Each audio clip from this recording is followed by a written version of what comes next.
សំបត់អាននឹកស្មានជួបគ្នា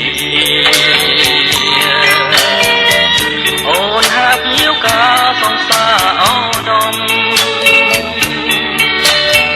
ខ្លួនខ្ញុំឈរសងស្រាំតែរលំបងសាខ្ញុំជាខាងកាសាយចំអហើយឆ្លើយបានឈឺទៀនតែមិនពីធៀនឲ្យសូនសងខាសបាយចិនណាស់ឃើញខ្ញុំខ្លោចសាតែតែហាទៅជន់ឈីចោស្គាល់តែលីចង់វាសំបនព្រៀបបានលើទុករោ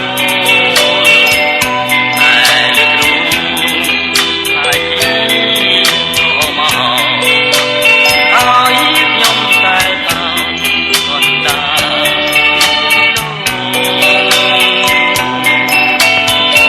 សំបនចុងក្រោយធ្វើឲ្យបងស្លាប់